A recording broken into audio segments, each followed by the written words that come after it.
You've become quite an extraordinary icon of hope. Is that a burden?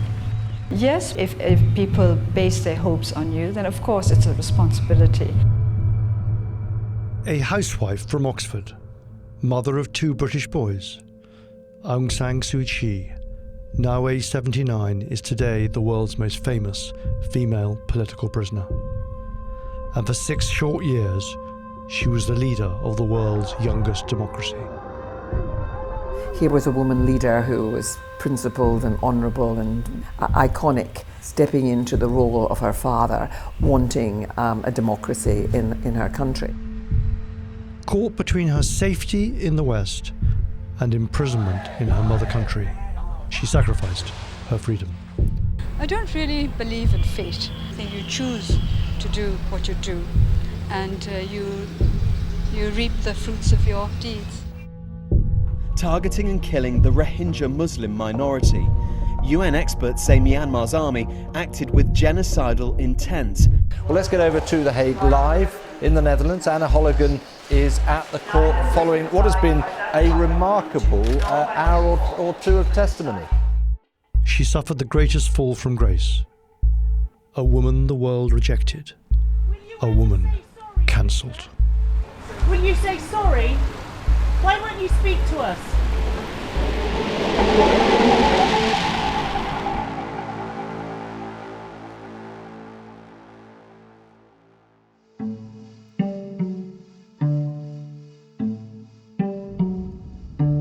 Myanmar, 2024.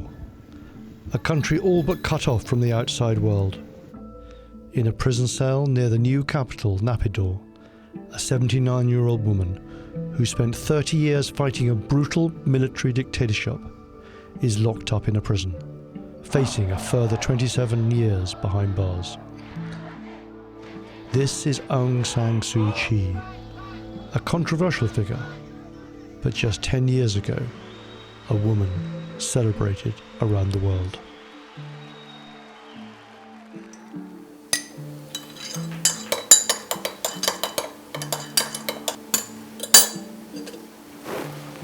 I spoke with my mum just before the coup, so that was just over 3.5 years ago or thereabouts.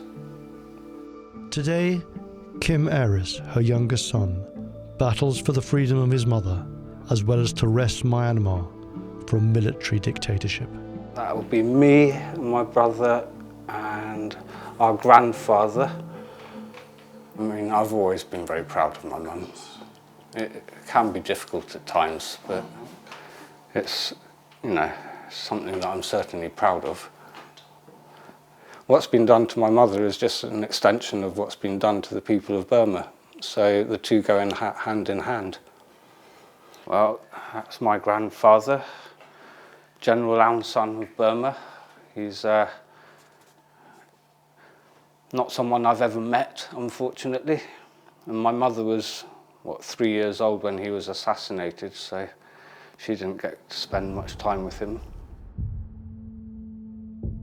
General Aung San was this brilliant mercurial figure who fought alongside the Japanese initially inside Burma, trying to wrest it from the control of the British, and then switched sides towards the end of World War II to the British side. I have come to London in response to the invitation of His Majesty's government in order to discuss the constitutional questions of Burma.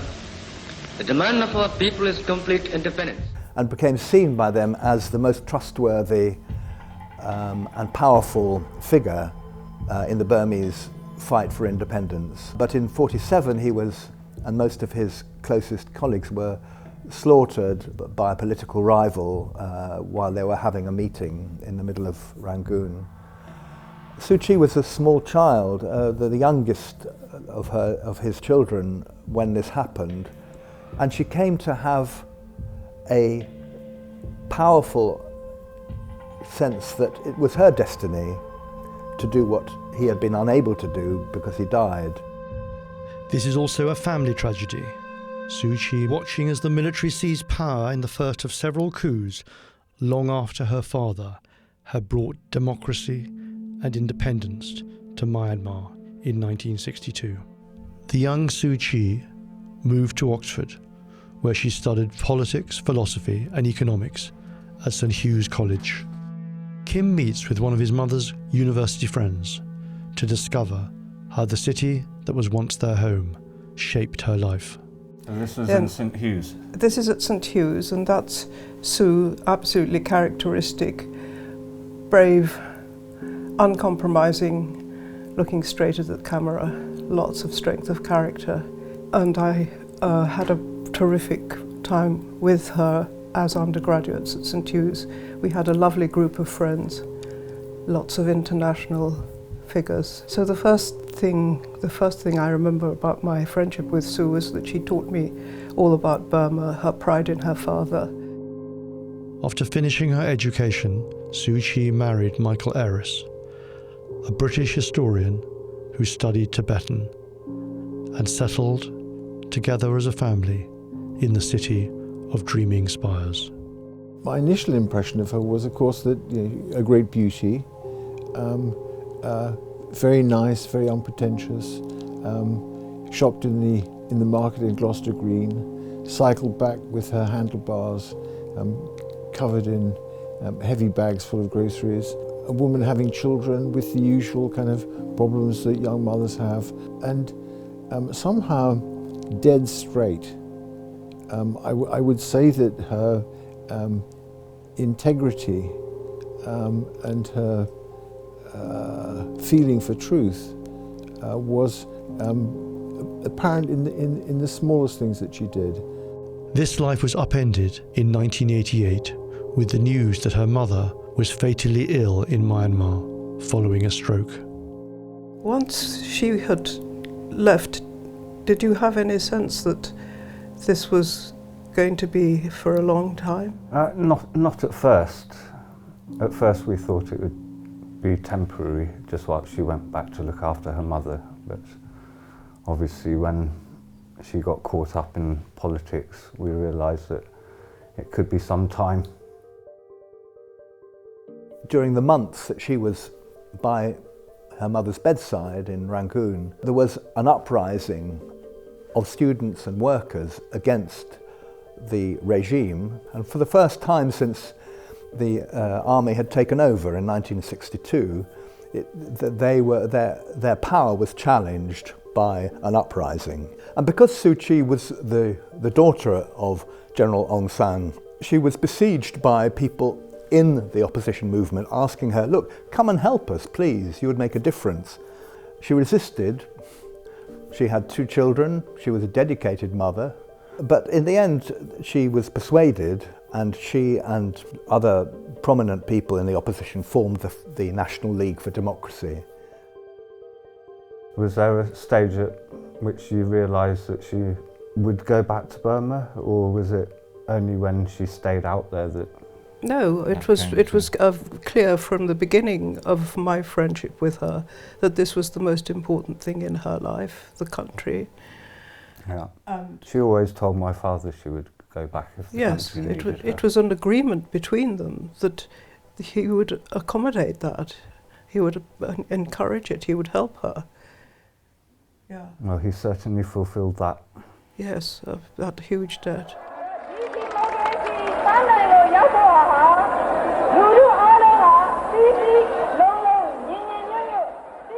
That August, Suu Kyi made her first public speech in front of a crowd of 150,000 people demanding democracy in her home country.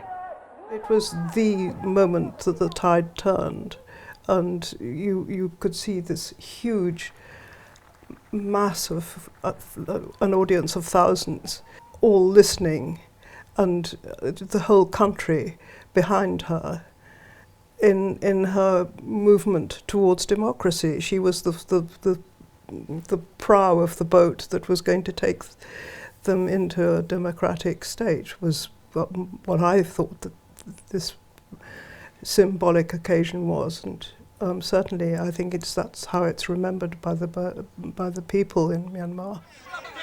Have you considered, and I'm sure you have, why they regard you as such a potent threat?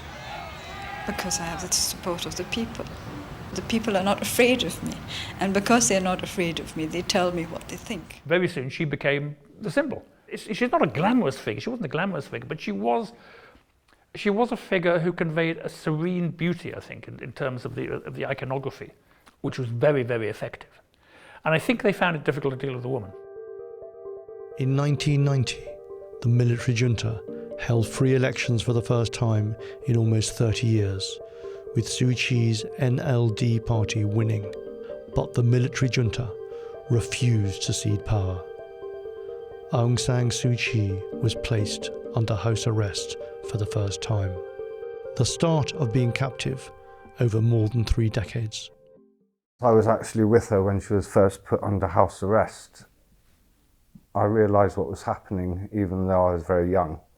A number of trucks took away the students, set up a perimeter around the house along with barbed wire and guards, cut off the phone lines.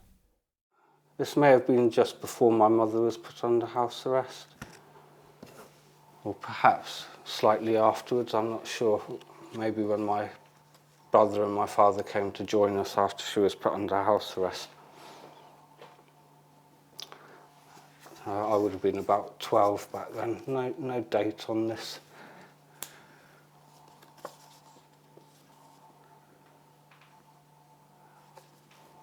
And this will be the Nobel Peace Prize. So my brother gave the acceptance speech there. I stand before you here today to accept, on behalf of my mother, Aung San Suu Kyi, this greatest of prizes, the Nobel Prize for Peace. In recognition of her struggle for her country's freedom, Aung San Suu Kyi was awarded the Nobel Prize for Peace, as she became an important symbol in the struggle against oppression. Freedom denied her by the military junta. Theirs is the prize, and theirs will be the eventual victory in Burma's long struggle for peace, freedom, and democracy. Although it's nearly 3 years since I was last allowed to see my wife by the military rulers of Burma, and it's now many months since I could speak to her on the telephone, last year she was able to ask me to represent her here today. She wants me to convey to you now, as clearly as I can, her sincerest thanks for this public recognition of the justice of her cause. We need maximum attention on what is happening to the National League for Democracy. For 15 of the next 20 years, Suu Kyi served various forms of house arrest, while her husband Michael continued to campaign in the West. Michael is diagnosed with terminal cancer and given months to live. Sue faced the first of many impossible choices: leaving Burma to be with her family, knowing that she would be barred from re-entering the country, or stay to fight on her own for her people.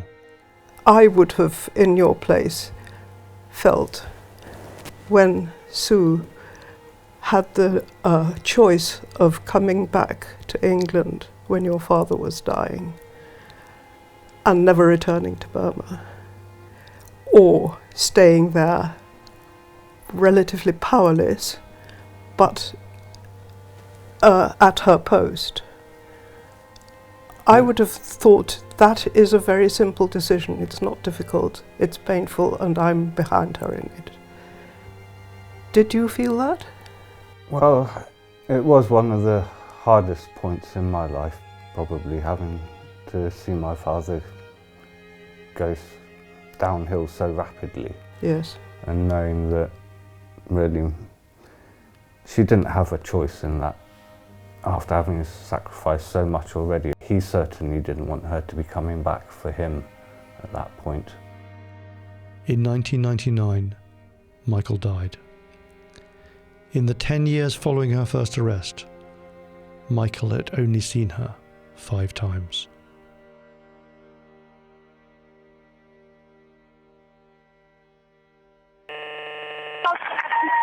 Turtle, 62-year-old mother of two, a light, the democracy people call her here. She's at the gate of her house, waving to them, cheering. The crowd is pushing thousands of Burmese people out on the street. They've been patiently waiting outside party headquarters for hours, but now they've heard that Aung San Suu Kyi has been released. There was a wonderful moment of transition where we all felt that democracy was burgeoning and that the military junta, which was what it was. I mean, there was a military regime.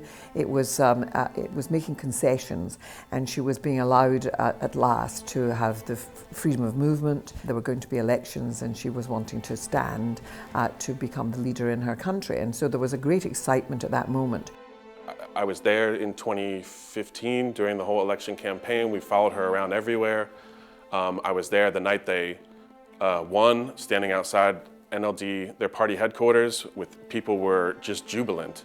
And so I think in terms of like stakes for world democracy, it was almost shocking that Myanmar had made this like turnaround to seemingly become this sort of human rights respecting democracy. It's hard to kind of recapture now because of everything that's happened since, but you really felt how optimistic and positive and exciting things were. I think there was a great deal of attention on what was happening over there. After all, Burma was the world's youngest democracy, and that was a significant thing, and it still is. And the fact that it had achieved that without too much bloodshed was also very significant.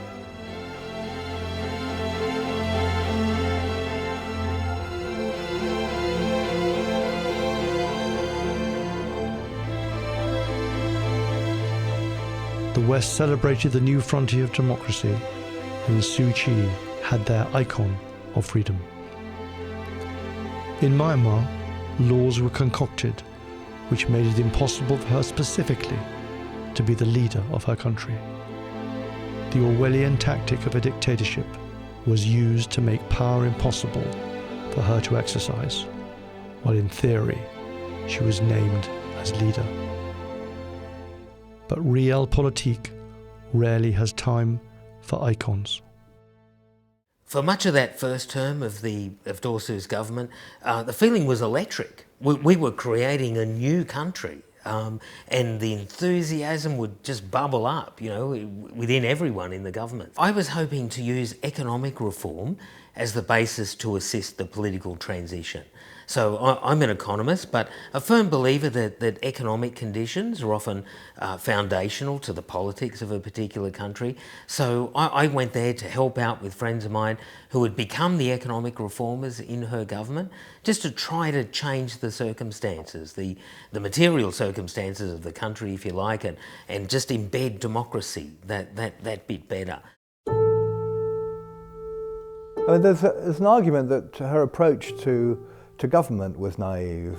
She would go into meetings, again, with an Indian delegation, for example, of 20 people from the Indian Foreign Ministry, and it would be Aung San Suu Kyi and her best friend on the other side of the desk. And there was a sort of amateurism about her approach to government, which didn't help her, really. Possibly a reflection of her fantastic self-confidence. She was a hugely complex personality. So when she was speaking English to English speakers, she could come across as very, very English, very Oxford actually. I came to believe, and I still believe, that there's something profoundly Burmese and Burman about her. And I think she was very conscious of being her father's daughter and carrying on her father's task. I was 2 when he died, and later I did research on his life because I wanted to know more. I wanted to know what he was like. Do you regard him as a hero? Yes, I do. Do you think you've inherited any of that from your father? Well, I think my father, like me, was not born courageous. He has said, and other people have said, that when he was quite little, he was also frightened of the dark. You know, he was frightened of ghosts and things like that, and so was I. So I feel very close to him because I feel that, like him, I had to struggle to overcome my weaknesses. That sense of being Burmese, of being Burman, and of being heir to Burmese history through your father I think was very profound. I think people often underestimate and misunderstand the specifically Burmese quality. She's incredibly smart, and she uses her intelligence in every aspect of her work, but particularly politics. I think she's a good reader of people as well, and which is helpful in a politician. The person I visited in, it must have been 2012, the beginning of 2012, was a person of, an inspirational person of great principle. It shone through what strong principles she had, how unyielding she was, that she'd spent so long under house arrest, and most people would have given up in that time, but she didn't give up. She was conscious of her own dignity, which is an important thing in Burmese culture. So it was all done not in a sort of slapdash way, but in a very measured way, the way she spoke to people, whether she was speaking English or especially when she was speaking in Burmese. And people loved her for it. There was I think with all the support the NLD has had over the years, a lot of that is a product of the affection that ordinary Burmese feel for Suu, because she expresses something not just about herself, but about the country and about them. I think that's very important. She was reflecting back to them a sense of what it was to be Burmese.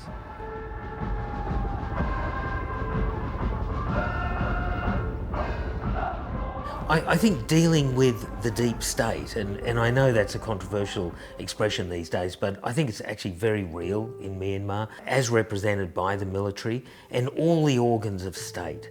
So dealing with them, trying to bring about change in, say, a civil service, for instance, that have been grown up over the decades to serve a military state, dealing with that, trying to get reform through that sort of system was just incredibly difficult. She was held up as this democracy icon and all that, but interestingly enough, as a person, she never wanted that sort of adulation. And she said to me, as she did to many other people, look, I'm a politician. I have to make compromises. I've got to do the best I can by the country, but I am not this sort of iconic figure that many people have built me up to be. Now, admittedly, at times she was able to use that to her advantage, but boy did it become her disadvantage later when the sort of cancel culture first emerged with respect to hers. The context of her position in power, in government, she actually had very limited power because of the constitution that the military had written in 2008, which first of all disbarred her from actually being president because there was a clause that said that the president couldn't be married to a foreigner, and obviously that was designed for her. The military also controlled under the constitution several key ministries: the Ministry of Home Affairs, Defence and Border Affairs. They controlled the military's budget, and they also had a proportion of seats in the parliament specifically reserved for the military. Becoming a politician ties your hands in many ways. I think a lot of people's expectations of what she should have been able to do straight away were quite unrealistic, really. I mean, there was a feeling among some people that the NLD government, and Suu in particular, should try and move faster to dismantle the power of the military. This is a really, really difficult thing to do. She was still seeing it as a negotiation where she was trying to, tease it towards a much more democratic form of government. But there was no doubt as to who was in control, and I think she saw that if she wasn't to some extent colluding with them, that she was likely to lose any kind of position at all. Suu's father had been the great hero of Burmese independence, a great military hero. And of course her senior advisors were almost all former generals. But the fact that she was her father's daughter, and he was the founder, essentially the founder or the joint founder of the Burmese army, the modern Burmese army. For Suu it also demonstrated in the NLD that the NLD was not itself anti-military. And this is something that Suu herself said to me repeatedly: we're not against the military, we want a strong military. Which meant that they could let the NLD have some say in certain aspects of domestic policy, but on the soft side. The key hard defence, national security decisions and the key decisions about the role of the army in politics would be reserved to the army, and they thought that would do the trick. And Suu agreed to this, and which is why she then becomes a political figure. Looking back, whether the military intended it or not, that was part of the trap they then set for her. Myanmar has begun to blossom since the end of outright army rule in 2016. In 2011, rather, the government has since opened the country to international investment and launched sweeping reforms. While the military junta presented a willingness to help democratic reform in Myanmar, in parts of the country, they were cracking down harder than ever on any dissent. The most visible victims were the Muslim Rohingya. The military, with whom she was obliged to share power, that was the deal, embarked on a very vicious campaign to suppress dissidents in Arakan state, which is to the far west side of Burma, abutting Bangladesh. It's always been a place where there's a lot of turmoil. It has a very mixed population of Muslims and Buddhists. And the Muslim population is essentially called Rohingya, and the Burmese state has for a long time denied their right to citizenship. The military are interesting on this in that these are not sophisticated people in the ways of the world at all, but there's a certain rat cunning amongst the senior military leadership and a deep understanding, I think, of some of the pressure points of Burmese society, so that they were able to use some inherent racism against Rohingya and some of the other minorities as well, to deliver a certain degree of support for what they were doing.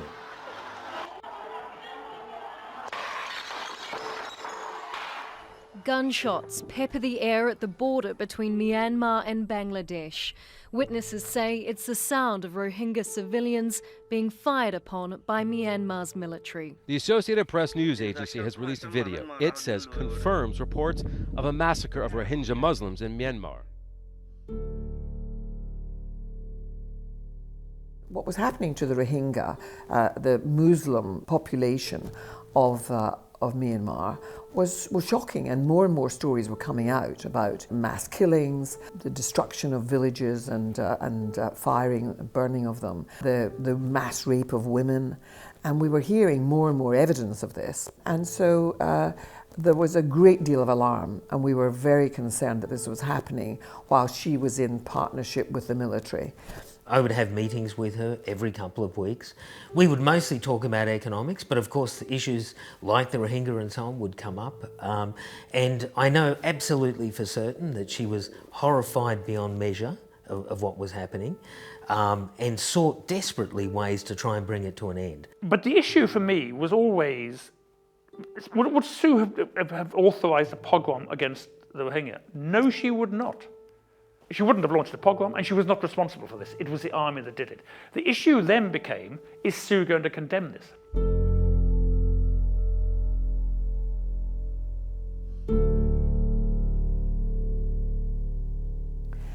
It's very, very difficult to bring a case of genocide before the International Court of Justice. I mean, the thresholds are very, very high. Genocide really has to be about the extermination of a people. When I heard she was actually going, I thought I'd misread the sentence. You know, I thought I'd misread their statement. To everyone's amazement, she didn't do this just through lawyers. She turned up herself to be an advocate before that court, the International Court of Justice. You couldn't say with a straight face anymore that she was doing some complicated game or playing some game behind the scenes. No, she was their main defender at The Hague. Mr. President, it cannot be ruled out that disproportionate force was used by members of the defense services in some cases in disregard of international humanitarian law, or that they did not distinguish clearly enough between ARSA fighters and civilians. There may also have been failures to prevent civilians from looting or destroying property after fighting or in abandoned villages. But these are determinations to be made in the due course of the criminal justice process, not by any individual in the Myanmar government. Please bear in mind this complex situation and the challenge to sovereignty and security in our country when you are assessing the intent of those who attempted to deal with the rebellion. Surely, under the circumstances, genocidal intent cannot be the only hypothesis. It felt like the embodiment of all the little betrayals that had happened up to that point, because those other things had been in isolated incidents or in just maybe not saying something when she could have spoken up or things like that. But you know, here is it's in the flesh. You know, it's in a room. It's in that grand hall of justice, and it's Aung San Suu Kyi denying what happened. You know, playing down, watering down crimes against humanity. It's shocking. So she was being asked to put herself in a position of direct opposition to the military, something which was very popular among segments of the Burmese population, knowing that whatever she said would not have an impact on the military's behaviour in Rakhine. I think my mother was painted in such a light over the Rohingya situation, in that people thought that she was ignoring the plight of this Muslim minority in Burma, which wasn't the case at all. She was doing everything in her power to try and rectify the situation. And her chief advisor at the time was a Rakhine Muslim who was assassinated with his grandchild in his arms at Rangoon airport. A lot of these things are largely ignored, if not completely ignored, and everything that she was doing is not talked about. What is talked about is what she was not saying. And people wanted her to say things which, quite frankly, wouldn't have helped the situation at all.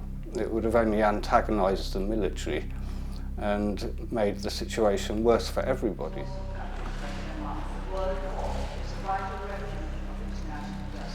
After Aung San Suu Kyi spoke at The Hague, many of those who had previously lauded her for championing democracy began to distance themselves. A serious blow to her credibility came when human rights group Amnesty International withdrew their Ambassador of Conscience award, something they had never done before or since.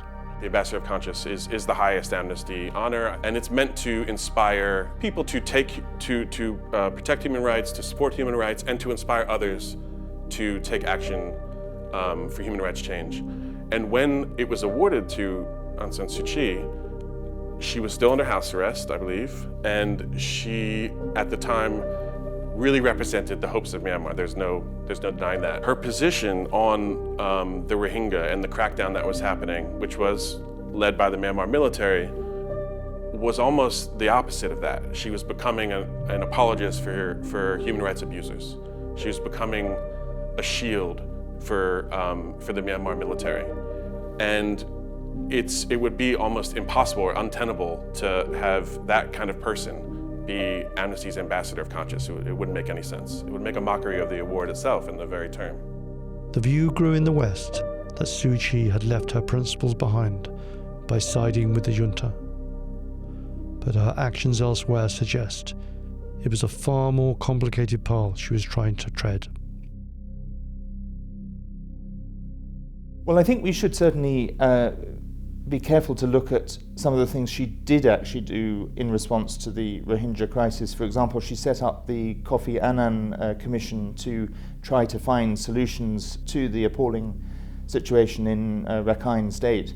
And that's often overlooked by her critics. And we should remember that. And of course, the Kofi Annan report came out offering some really credible ways forward. And then the whole situation with the Rohingyas escalated almost immediately. So I think there are things she did that we should remember and give her credit for, but as I say, she made mistakes, not least defending the military in The Hague. I think that it's all too easy for us to have expectations which are too high, and the reality of dealing with those things on the ground is very difficult indeed. And what came through to some extent in her advocacy was a sense that, I mean, she was defending, and she has always defended, the legacy that she felt her family had, and that she had because of her father, who was the great man of Burma, and he was the person who created this army. Somewhere in her being there is this business about preserving his legacy, but there's also a nationalism that isn't the sort of modern nationalism. We all feel a sense of national pride about the places we come from, but what we relish nowadays is civic nationalism, a nationalism that embraces minorities and new arrivals, new immigrants and peoples who live within your society who may not be part of the mainstream. And that didn't happen in Burma. At the time when the Rohingya were at their lowest, like being killed in the thousands, being raped, having their houses burned down, she didn't say anything in support. She didn't rise to their defense. I know people have said that maybe my mother made some mistakes, and perhaps she did, but I don't think that there were that many options to her. The way she was trying to do things was the least likely to result in the bloodshed that has now happened. And I think, obviously, over the Rohingya situation, my mother's name was no longer, the shining beacon that it once was. What people internationally were saying, I'm sure they think would have counted as progressive. But actually, if you want to have an impact, you have to make sure that the NLD, and Suu in particular, survive in government. And that's the thing that was at risk. The alternative to Suu wasn't a sudden outbreak of democratic feeling among the military. It was another military coup. It was always another military coup. And I think the fact that her friends internationally and other supporters internationally then drained away because of this was a key factor in the military's decision to launch the coup in 2021, because they thought they had Suu where they wanted her. Because her big asset was always the international support she commanded. If she doesn't command us any longer, we can ignore her. We can overthrow her. So, I think it was actually a disgrace. And this is not, the attacks on the Rohingya, the massacres of the Rohingya, the pogroms, were themselves a disgrace. But the way you deal with this is not to destroy the one democratic hope that Burma has, in my opinion. I think what she was trying to do was to make the military indebted to her and to give her and the civilian government more broadly a certain leverage over the military. I think that was a miscalculation, because I think the military were never going to allow any sort of leverage over their activities, and of course later events demonstrated precisely that. But yeah, so my own view is that it was well-intentioned, but a well-intentioned political miscalculation.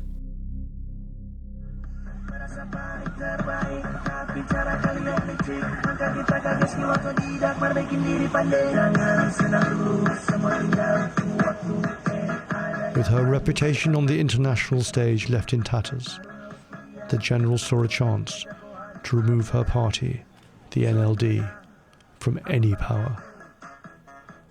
While the world sat in COVID quarantine, the generals launched another coup.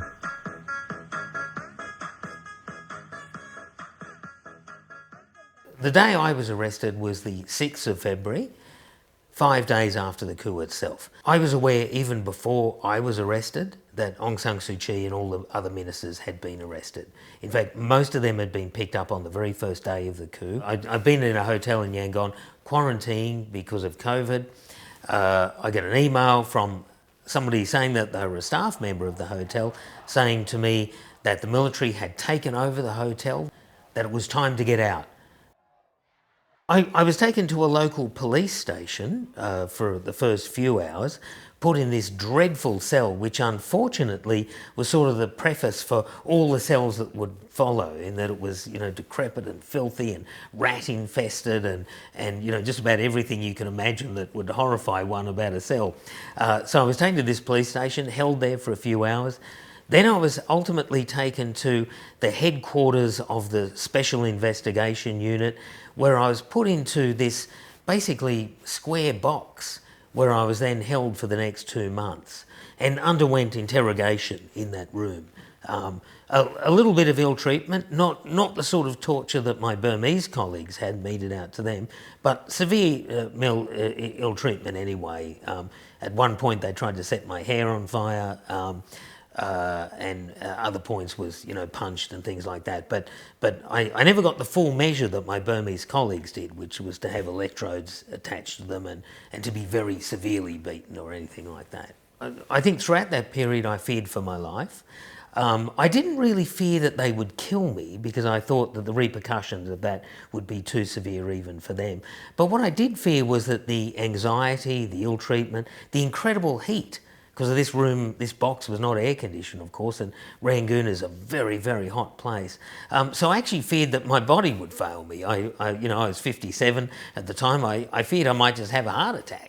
Now, Myanmar's deposed leader Aung San Suu Kyi and her Australian economic advisor Sean Turnell have been charged with violating the country's Official Secrets Act.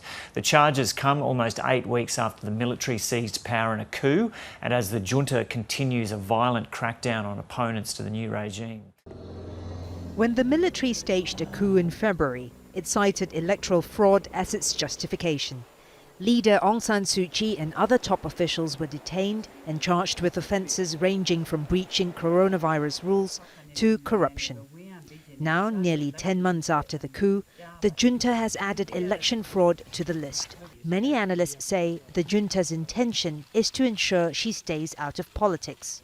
I think if the military decides to release her, drop the charges, or suspend the sentence, or whatever distortion of the legal system they decide to do, it will be with assurances that she won't play a role in politics in Myanmar in the future.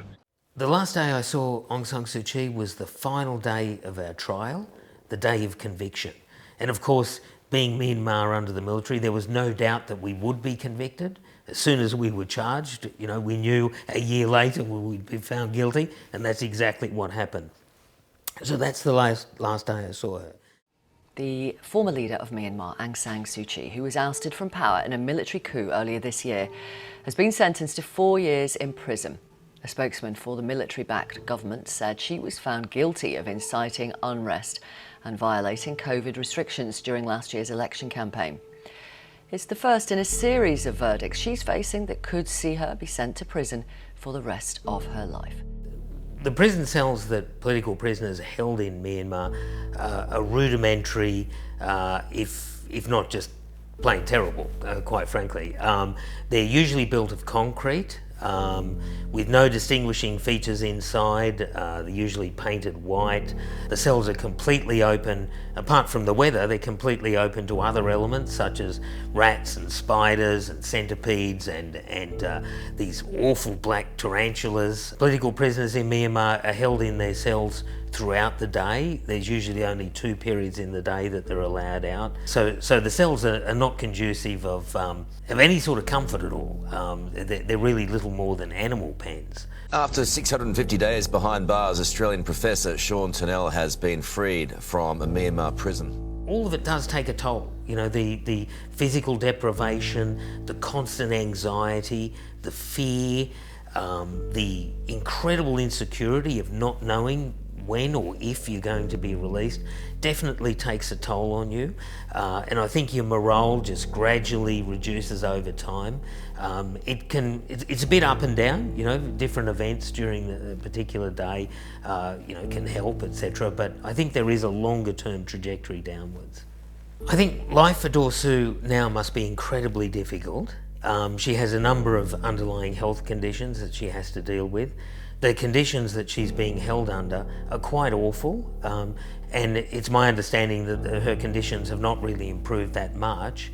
So, the physical surroundings in which she lives are not very conducive at all. She's 79 years old. I mentioned the health conditions. I think all those strengths and so on are with her still, and so she'll be getting through it.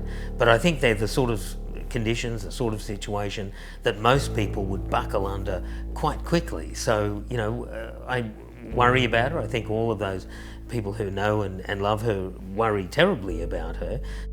Well, she is a political prisoner on trumped-up charges, imprisoned by a military regime in what seem to be very harsh circumstances in Naypyidaw at the moment.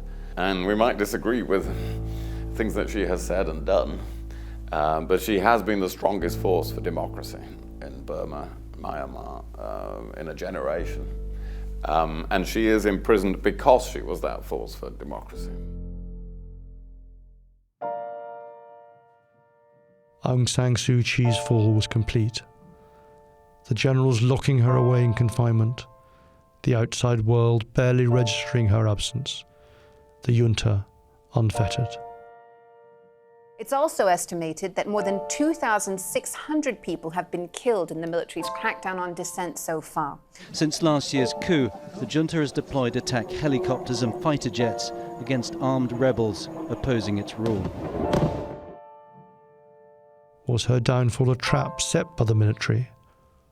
Or was she the architect of her own political disgrace? Now that people no longer regard my mother as the icon they once did, there's no longer the light shining on Burma, so the military are able to get away with a lot more than they could in the past. It's hard to put into words how awful it is. Every day people are arrested. Every day fighter jets bomb schools, houses, monasteries. People cannot express themselves, people cannot protest. There are 20,000 people behind bars, 20,000 people. Myanmar has brought back the death penalty, they've executed 4 people. Something like 12 million school children have no access to education. The healthcare system, other systems have almost completely collapsed. After the military staged the coup, the Burmese populace basically came out in peaceful protests and were met with a complete brutal crackdown. You know, the military shot people in the streets, and eventually the people realised that peaceful protest wasn't going to go anywhere at this point. So the country has been in full-on civil war for the last 3 years, and the people have been, woefully ill-equipped and receiving no help from external sources, whilst the military have had fighter jets and all sorts of other weaponry to train against their own people, and they're quite willing to do so. Failed state, I mean, we can throw around that word, but there's a civil war, there's a full-blown civil war going on in several parts of the country. It's, as I said before, it's a nightmare. And I mean, I think maybe that part has been forgotten of how bad it is and how bad it is getting. And I'm not exaggerating that there's someone arrested, killed, or someone who has to flee, abducted, beaten, tortured, almost every day in Myanmar today. This is not, it's no exaggeration. There were something like 20,000 political prisoners in jail, as well as Aung San Suu Kyi, and we should remember them as well as her. But on the other hand, there are also increasing reports that the military itself is under the most pressure it's been since the coup. The KNLA won't give us the exact numbers on the size of their fighting force. They want to keep the military junta in the dark, but they will say that their army has more than doubled since the start of this conflict, and they are training more all the time. There are signs here and there of the military actually losing ground, losing up to 15,000 defections from the army, something which never happened in the past. So it's clear that although the situation is extremely bleak, it's not ended, and there is the conceivable possibility that Suu Kyi might actually come out of there and still recognised by the vast majority of her people as their legitimate elected leader. But the conditions under which she's been held in insane and wherever she is now have been very punishing, I think. And she's aging, as we all are. She will, at some point, disappear from the scene. Is that the end of the NLD? No, I don't think it is. The NLD will transform into something else. You can't get rid of the idea. Maybe it does feel sometimes like Myanmar has been forgotten, and I guess that the answer to that, and or at least what Amnesty says, is accountability. So what we can't forget is the people who are responsible for this crisis. The person who is in charge now, Min Aung Hlaing, was the same person in charge during the Rohingya crisis. Nothing's happened to him, or other than sort of global condemnation, calls for investigations. But you can't allow someone to trample on human rights and then sort of be surprised when they do it all over again. You won't do it through a military dictatorship. You can keep these things suppressed for a while, but they will regress, they will come back. And the end result is just endless suffering for people, and the destruction of people's aspirations, both personal and political.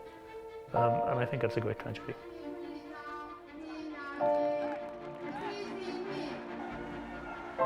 A woman the world rejected. The treatment of Suu Kyi had seen her cause barely register with those outside of Myanmar. Is this ailing fighter for democracy now a victim of cancel culture? Or does she deserve her fall from grace? I think she has been cancelled, and she was cancelled before that term, cancel and cancel culture became what it is now, something one hears every day. I think her ardent supporters are her ardent supporters, and not much has changed. And it's undeniable she still has a lot of support, and she's still revered by many Myanmar people. But I think it's really like, just to go back to the Rohingya again, I mean, they were her supporters as well. And so it's really those people that she let down. Her journey is a complicated one, and I would say that we should neither demonize nor idolize her. She is, on balance, a truly courageous, remarkable person who fought with extraordinary persistence and determination for her country's democracy. On the one hand, she's criticized very understandably for not speaking up for human rights, not defending those minorities, not trying to prevent a genocide. But on the other hand, she was trying to deal with a military, and she had really no power to actually stop what was happening. I think it's possible to be critical of that, but also say we should be campaigning for her release. She is not a non-person, and we might suspend judgment on our view of her in history. But nevertheless, this is a person utterly unjustly treated by a military dictatorship, and so we should not forget her.